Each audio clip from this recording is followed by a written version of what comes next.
best way to get a room? Oh, my God! She's cracked her head open. Oh, I'm sure she'll be fine. Sigourney Weaver and Jennifer Love Hewitt are dirty, rotten scoundrels in extremely tight skirts and Heartbreakers, one of 5 new movies we'll be reviewing this week. I'm Roger Ebert, film critic for the Chicago Sun-Times. And I'm Richard Roeper, columnist for the Chicago Sun-Times. Heartbreakers is the sting in a pair of boxer shorts and oversized clown shoes. It's a con game caper devoid of subtlety or style. Yet the laughs are frequent due to the superb cast and a script that just keeps hammering away at us. The chief special effect here is Jennifer Love Hewitt's torso, which seems to have its own life force. She's like a mini Erin Brockovich as she seduces a recently married New Jersey chop shop owner, played by Ray Liotta. Is it hard? What? Getting married. I mean, I haven't been here that long, but I've already heard tons of stories about you and women. Yeah, well, those days are all over, Wendy. There's more going on there than meets the eye, though we're rarely surprised by the film's setups or supposed twists. The fun of Heartbreakers is the broadly comic turns by the likes of Sigourney Weaver, who's pretending to be a Russian temptress in love with the disgusting tobacco baron, played by Gene Hackman. Smoking is part of the fun of being a kid. Yeah, we just did some tests on some 9-year-olds. After a little puking, well, you couldn't drag them away from the stuff. Yeah, you're only young once. Hewitt has her eye on a mark of her own, a tavern owner played by Jason Lee. I'm hurt. No, you're not. Nothing can hurt you. Are you calling me a liar? All right, where are you hurt then? My ankle. See? Heartbreakers takes place in movie land, where people fall in love in a snap, where a character can have 13 previous marriages, where a billionaire has no relatives, friends, or business associates to clog up the plot. It's silly, it's contrived, but it's also flat-out funny, and it's sexy in a 1965 Verna Lisi, Angie Dickinson, Raquel Welch kind of way. Weaver, Liotta, and Hackman are all doing hilarious comic variations on characters they've played before. And as for Jennifer Love Hewitt, rarely since Marilyn Monroe has an actress look so naked while keeping her clothes on. It's a credit to her talent that we also notice her smile and her gift for comedy, at least from time to time. Yeah, she has that, as you mentioned, Erin Brockovich, Britney Spears kind of thing going on, and her neckline is kind of a special effect in this movie. You know, what I liked about it, and I didn't like it as much as you did, actually, probably, is it's slam, bang, roustabout type comedy. Yeah. It just doesn't stop to take prisoners.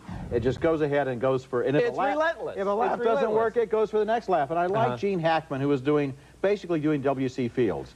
And there's a scene here where he goes to play golf, and he is wearing the same costume that Fields wears in his famous short subject where he plays the golf specialist. They say that people smoke too much in the movies. He smokes in every scene in this movie, but I don't think he's going to sell They're not glamorizing it in any way, and Gene Hackman's relentless here. They all are. And Ray Liotta, you know, we've seen him play this guy before with the gold jewelry and the pinky ring, and he's the tough guy, but he's really funny. He's having fun with it. And, you know, actors always talk about how, oh, we took the script and we ad-libbed it and we made it better and we improved it. This time I believe it. I believe that the script itself might not have been so great, but the sheer talent of these big-name stars really carries the day with Heartbreakers. Funny, too. Yeah, absolutely. Okay. Actually, I like our next comedy better, though. I got to tell you that. Our next movie is a playful comedy considering man's first moon landing from the point of view of the Australians who manned the giant radio telescope that was assigned to pick up those TV signals of Neil Armstrong's historic moonwalk. According to The Dish, the job went to a telescope outside a backwater town where everybody knew each other and didn't take life very seriously. Sam Neill plays the head of the listening team as they blink in the spotlight of overnight fame. The Americans spend 10 years, billions of dollars to let us watch man walk on the moon, and in the end it falls to you blokes. I mean, how do you feel about that? A lot better before you opened your trap. Just as the American astronauts are approaching the moon for their historic landing, the electric power goes out in that small Australian town and catastrophe strikes. Look, the power's back on. Everything's under control. Except we've lost Apollo 11. Oh, except for that. What to do? The Australians instinctively decide to fake it. Parks, we've lost your signal. Confirm status. Houston, this is Parks. We still have a strong signal. Must be a relay problem. Copy that, Parks. We'll look into it. Stand by. The Dish is a terrific comedy filled with cheerful cynicism about human nature, and it's curiously moving, too, because these obscure scientists in the Australian outback are proud to be part of man's first walk on the moon. Sam Neill, as the leader of the team, supplies the gravity that makes the others even funnier. The dish was directed by Rob Sitch, the same man who made The Castle, that great comedy about the family living next door to the airport runway. This one is another winner. It is a winner. I liked it a lot, and we've seen so many bad and loud and just crummy-looking comedies in the first couple of months this year, something like The Dish. And yeah, it's whimsical. It's sometimes a little, maybe a little self-conscious of how smart it is, but so what? You know, it's telling a great story, great use of music from 1969, terrific cast. You've got Patrick Warburton, who people remember from as Putty from the Seinfeld show, who does a really nice job. He's the American scientist who comes over there to set things straight. But each character, as you mentioned, has a little more dimension. What's interesting here is that in Australian comedies, people are allowed to be sweet and whimsical and colorful and eccentric and complicated and human. And so often in American comedies, even including the one we just reviewed, American characters are so broad and so vulgar by comparison. In this movie, to call it a family comedy would be the kiss of death, because it's just not objectionable. That makes it a family comedy, but it's also got a little bit of an edge to it. It's comedy for grown-ups who appreciate a little intelligence, a little edge, a little historical irony. And somehow when we get to the end, it's very moving with the last pictures of the moon landing. Yes, it is. All right, coming up later in the show, Cameron Diaz, Holly Hunter, and Glenn Close lead an all-star cast in things you can tell just by looking at her. I took a home pregnancy test, and it lit up like a Christmas tree. I have a hunch his wife is not going to like it. Coming up next, everyone's a celebrity in 15 minutes. You want headlines? You want to make money? You want to be a celebrity? Shoot me! Split up!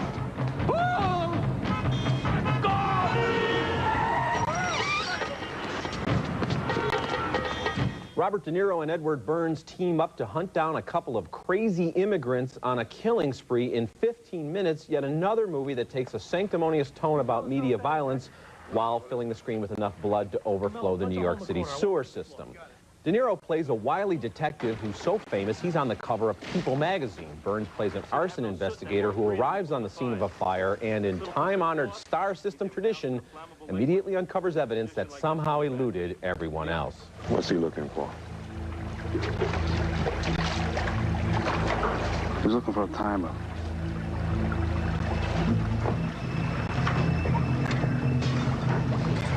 Here you go. Big double homicide. The alternately idiotic and ingenious killers are videotaping their crimes, and Kelsey Grammer plays the sleazy tabloid anchor who wants to broadcast one of the tapes. All right, I'll meet you. I need two things from you. I want exclusivity, and you will surrender to me. Bring cash. With its blazing visuals and its over-the-top acting from big stars, 15 minutes is kind of similar to 3,000 Miles to Graceland. But that movie didn't try to pretend it was something other than a slam-bang thrill ride. What offended me about 15 minutes were the heavy-handed social commentary points about the liberal justice system, the psychologically junky mentality of daytime talk shows, and the cynical nature of TV news. Yeah, and what about a movie that rolls around in these images and then takes a position of moral authority?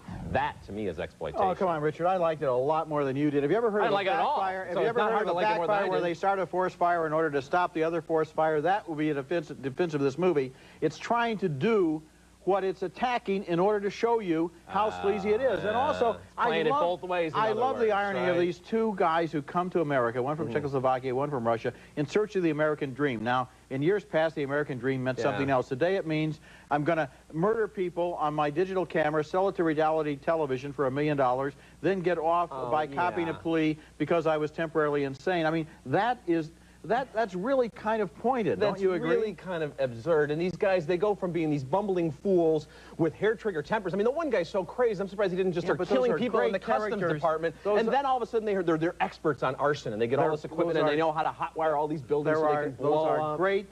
Those are great, colorful characters of the sort we haven't seen in a while. Also, Edward Burns.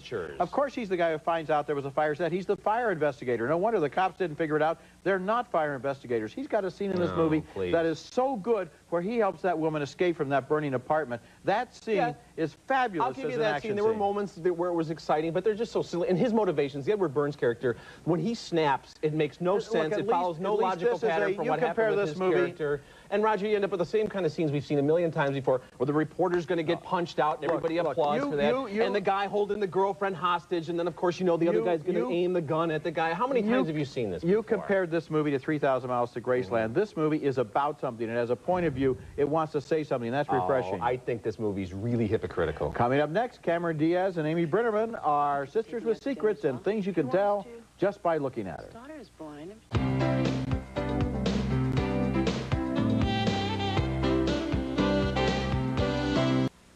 I fell in love with a girl who worked in a circus, and I ran away with her.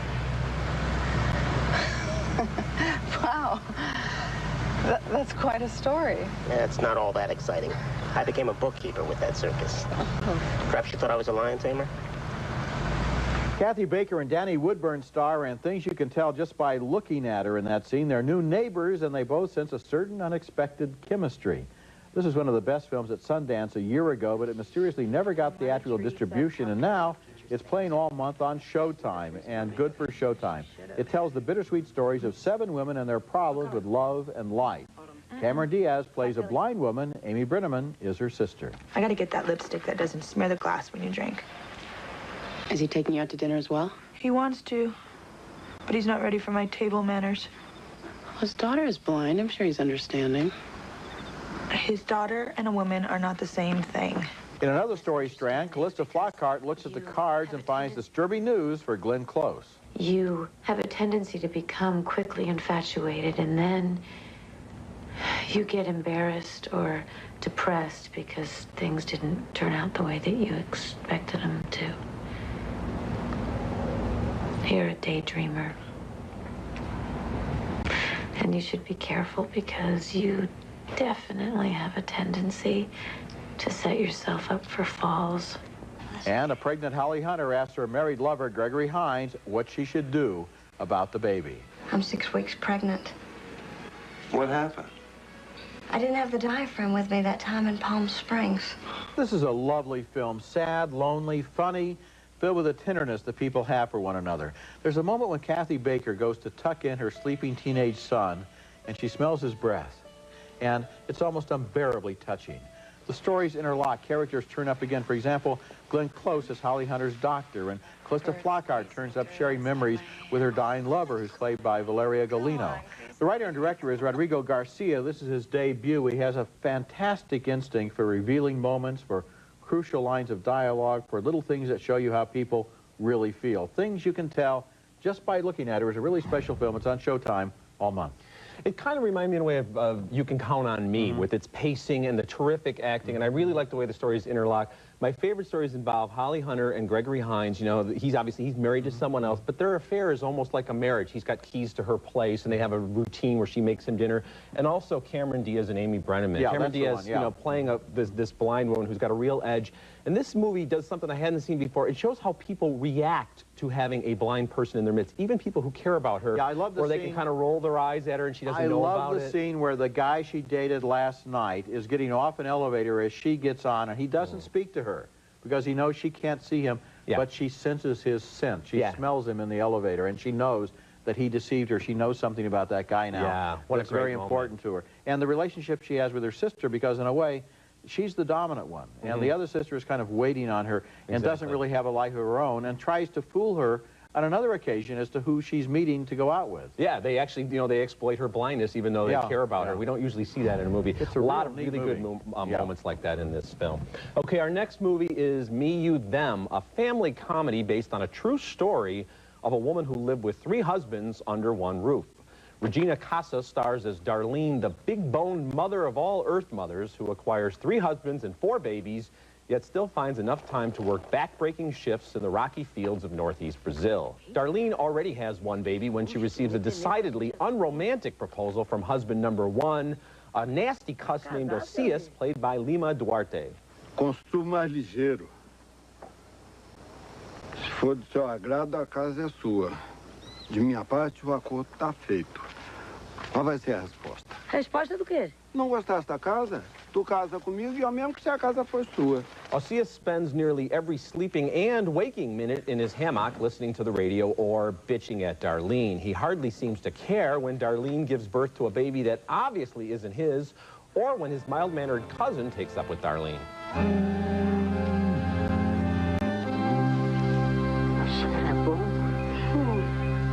Me, You, them has its moments of charm, and director Andrusha Waddington paints many a stark and beautiful scene of the Brazilian landscape. But the story moves at a Burroughs pace and rarely yields any true laughs. As for Darlene, I thought she was rather dull-witted and passive. Why is every man after her? She also seems to use her children mostly as props. I wonder who's watching them as she's dancing and fornicating her nights away.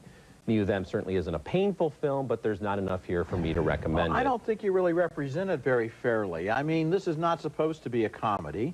It's not supposed to be fast-paced. It's a story about this woman. I think it's supposed to be a comedy in many attempts. It's a human comedy in a way, but it's not a big, lots of laughs comedy. No, it certainly isn't. This woman is able to create an environment in which these three men are able to live together in a macho country like Brazil. Regina Casa, who plays Darlene, is, I guess, the Oprah of Brazil. She's the biggest TV star down there. She's a big superstar. And it's kind of interesting how she becomes this Earth Mother, this person whose simple, direct approach to practical matters, like let's build another room, let's get another hammock, let's take care of this guy. To me, it's kind of fascinating the way this dynamic works. But we never see why she makes these decisions. She just seems to go along, because and if a guy lunges for her, she never says no. Because she's poor and has no power until she has to make So she's poor and she has no power, and her answer to that is get married several times and have a bunch of different kids with a bunch of different men. They're all happy by the end. Well, there are things where she, at one point, has to give up one of the kids for no real reason that's outlined. I just don't think it was very well paced, and I still think it's supposed to be a comedy. Well, it's not that kind of a comedy. What kind of a comedy is a comedy that doesn't make me laugh? It's the kind of comedy that I'm not going to recommend. You smile with recognition rather than yucking all the time. Well, you smiled and I didn't. Okay, when we come back, the two best films of last year are brand new on home video, and they're my twin picks of the week. Ebert and Roeper's Video Pick of the Week is brought to you by Nestle Raisinets. Try Raisinets in new, convenient, resealable bags. In just another week, we'll all be watching the Oscar cast, but it's going to be a little melancholy for me because my two favorite films from last year were not among the Best Picture nominees. But the good news is both movies are arriving in video stores this week on both VHS and DVD. My choice for the year's best film last year was Almost Famous. And if you haven't seen it yet, what are you waiting for? Here's Oscar nominee Kate Hudson as a groupie who's in love with a rock guitarist, but she has pity on the 15-year-old kid who has a crush on her. I always tell the girls, never take it seriously. If you never take it seriously, you never get hurt. If you never get hurt, you always have fun. And if you ever get lonely, you just go to the record store and visit your friends. So you and Russell... No! Russell has a girlfriend, and I can't even say her name. That's Patrick Fugit as the kid who has an assignment from Rolling Stone magazine. Billy Crudup plays the rock star, and Oscar nominee Frances McDormand is the young journalist's mother. I'm Russell Hammond. So this is the famous Russell Hammond. And here's a scene from Wonder Boys, which was second on my list of the year's best films.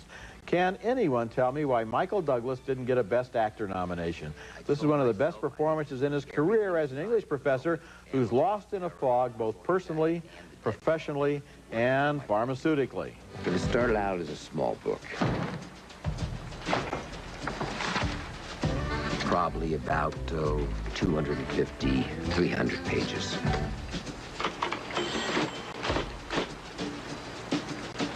It had gotten a little larger in scope. Almost Famous and Wonder Boys are the kinds of films that make going to the movies exhilarating. They're smart, they're about people who have opinions and values and wonderful, quirky personalities, and they're now out on both tape and DVD. They're my video picks of the week.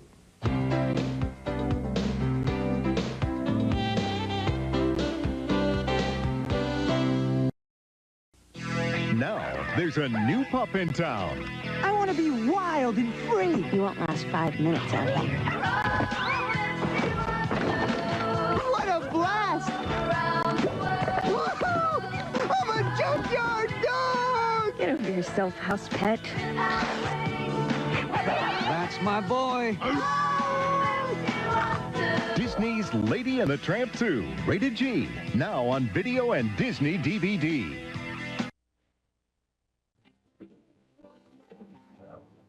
Now let's take another look at the movies we reviewed on this week's show. 2 thumbs up for Heartbreakers, the raucous comedy with Jennifer Love Hewitt. It opens next week. 2 thumbs up for the smart and warm comedy from Australia, The Dish. We split, though, on 15 minutes. Roger thought it worked as satire. I thought it was hypocritical garbage. But 2 thumbs up for the all-star cast and the beautifully spun Things You Can Tell Just by Looking at Her. You can find it on Showtime this month. And finally, we split on Me, You, Them. Roger liked the earthy comedy. I thought it was mudbound. And The Dish is opening in showcase theaters now, and then it goes a little wider on April the 6th. And I think that's right with a movie like this. Instead of opening it everywhere at once, let people discover it gradually because it's a very special film. And well worth searching for. Remember, you can hear our reviews at Ebert-Roeper-movies.com and read us in print at suntimes.com. Next week, more new movies, including the comedy Say It Isn't So with Heather Graham, Chris Klein, and Sally Field. Sweet Lord, she's your sister. And The Tailor of Panama, a political thriller starring Pierce Brosnan and Oscar nominee Jeffrey Rush. Casablanca without heroes. That's next week, and until then, the balcony is closed.